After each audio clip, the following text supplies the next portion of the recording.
Hey my butterfly, कैसा आप सब? गुड। मैं जिन का शो देख रही थी, मतलब जिन अपने न्यू सॉन्ग की रिलीज प्रमोशन के लिए जंग डो के शो में गए थे ना।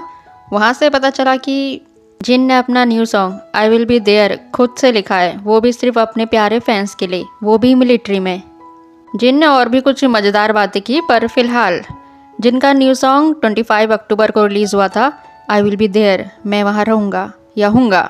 जिन ने होस्ट को बताया कि तो छुट्टी मिलने के अगले दिन से मैंने अपने फैंस के सॉन्ग के लिए लिरिक्स लिखे। ये मेरे लिए पहली बार था जब मैंने किसी पूरे सॉन्ग के बोल लिरिक्स लिखे, और मैंने ये काम 1 या 2 दिन में ही कर लिया था। होस्ट ने पूछा, अपने फैंस के बारे में सोच रहे थे? जिन ने कहा, मैंने ये सब एक सॉन्ग में डाला है। सॉन्ग का टाइटल क्या है? जिन ने कहा, इसे आई विल बी देयर, मैं तुम्हारे पास रहूँगा कहा जाता है। मैंने सॉन्ग को अपनी तड़प से भर दिया। मैं जल्दी ही वहाँ पहुँचूँगा। मैं आपसे मिलने के लिए जल्दी ही और जगह छोड़ दूँगा, इसलिए प्लीज़ मेरा वेट करें। यहीं से इसकी शुरुआत हुई। 30% सॉन्ग उन आइडिया से है जो मैंने मिलिट्री में लिखे थे।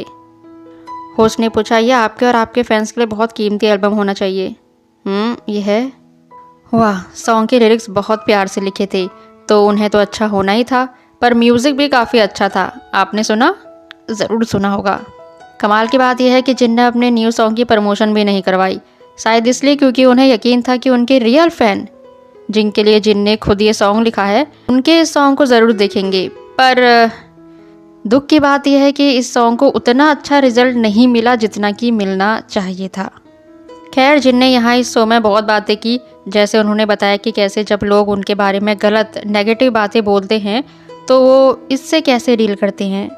जिनसे पूछा गया कि नेगेटिव कमेंट को आप कैसे लेते हैं। जिन ने कहा, जब कुछ अनएक्सपेक्टेड होता है तो मैं बस यही सोचता हूँ कि ये तो जाहिर है क्योंकि मैं सुपरस्टार हूँ। मिलिट्री से छुट्टी मिलने के बाद मैंने ऐसा सोचना शुरू किया। जब भी मैं कुछ सुनता हूँ तो मैं बस यही सोचता हूँ, ऐसा तो होना ही है क्योंकि मैं सुपरस्टार हूँ।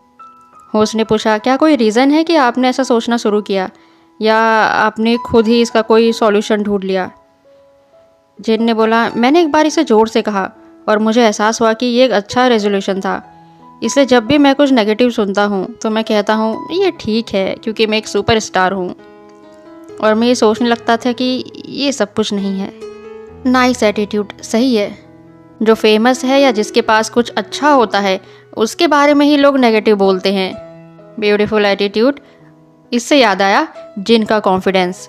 होस्ट ने सवाल पूछा कि क्या तुमने कभी खुद को WWH मतलब वर्ल्ड वाइड हैंडसम बोला है? जिन ने कहा, ये निकनेम मैंने खुद बनाया। मैं इंटरनेशनली बहुत हैंडसम हूँ। बेशक बहुत से लोग मुझसे ज़्यादा सुंदर हैं, लेकिन इससे मैं बदसूरत नहीं हो जाता। इसी मेंटलिटी के कारण मुझे लगता है कि मैं भी सुंदर हूँ, इसलिए मैं भरोसे के साथ लोगों को बताता हूँ कि मैं हैंडसम हूँ। जब कोई मुझसे कहता है कि तुम बहुत बदसूरत हो, अगली हो, तो मैं हंसकर बात टाल देता हूँ।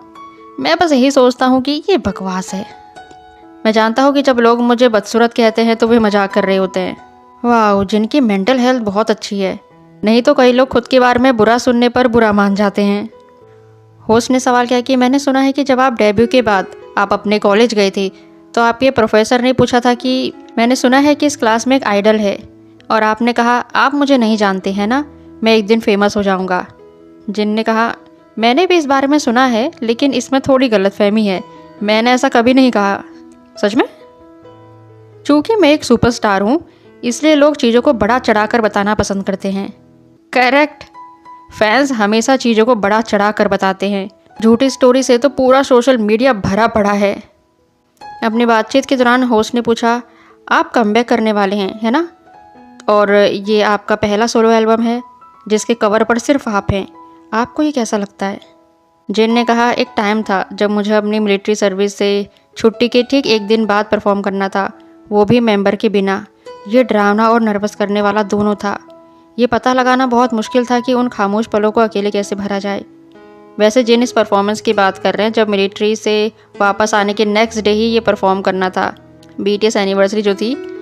जिन ने आके कहा, मैं बहुत परेशान था और सोच रहा था कि मैं ये कैसे कर पाऊँगा, लेकिन एक बार जब मुझे इसे अकेले करने की आदत हो गई तो मैंने सच में इसे एंजॉय किया। होस्ट ने पूछा, आपको इसमें सबसे ज़्यादा क्या पसंद है? जिन ने कहा, जब हम ग्रुप एल्बम पर काम करते हैं तो सब कुछ एक साथ तय करना होता है, और हर किसी की म्यूज़िक कोरियोग्राफी हमें कौन से शो करने चाहिए, ये सब के बारे में सबकी अपनी अपनी राय होती है, लेकिन सोलो प्रोजेक्ट के साथ मैं कुछ भी कर सकता हूँ, तो ये बहुत बढ़िया था। जिन की इस बात से मैं सहमत हूँ, ग्रुप की बजाय सोलो काम ज़्यादा सही है। हमने पहले भी इस बारे में बात की थी कि ग्रुप में सबका म्यूज़िक, डांस और प्रमोशन करने का तरीका अलग अलग हो सकता है, मतलब उनकी पसंद अलग अलग हो सकती है। पर जब कोई सोलो में काम करता है तो वो आइडल अपनी पसंद का जो चाहे कुछ भी कर सकता है। जैसा कि आपको पता है 15 नवंबर को यानी 15 नवंबर को जिनकी न्यू एल्बम जिसका नाम है हैप्पी रिलीज़ होने वाली है। 2 हफ्ते पहले जो song I will be there release हुआ था वो इसी एल्बम का एक सॉन्ग था। फुल एल्बम 15 नवंबर को रिलीज़ होगी। होस्ट ने पूछा आपके न्यू सॉन्ग की थीम क्या है। जिन ने कहा न्यू सॉन्ग, मैंने हमेशा चाहा है कि वे सभी लोग खुश हो जो मुझसे प्यार करते हैं, इसलिए एल्बम का टाइटल हैप्पी रखा गया है।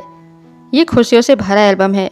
होस्ट ने कहा खुशियों से भरा एल्बम, मैंने सुना है कि कुछ स्पेशल लिरिक्स हैं जिन्हें आप नए एल्बम से दिखाना चाहते हैं, वो कौन से लिरिक्स हैं। जिन ने कहा सॉन्ग की कुछ लाइन है जो इस तरह से है, किसी छोटी चीज़ की तुलना में कुछ बड़ा देना, मैं उसके लिए जीता हूँ। होस्ट ने कहा यही वो मैसेज है जो आप चाहते हैं कि हर कोई सुने।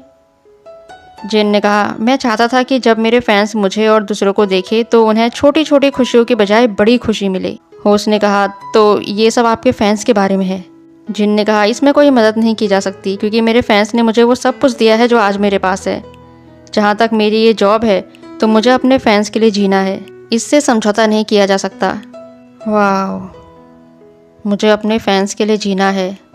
वाह, मतलब जिन की न्यू एल्बम हैप्पी पूरी की पूरी अपने फैंस के लिए है।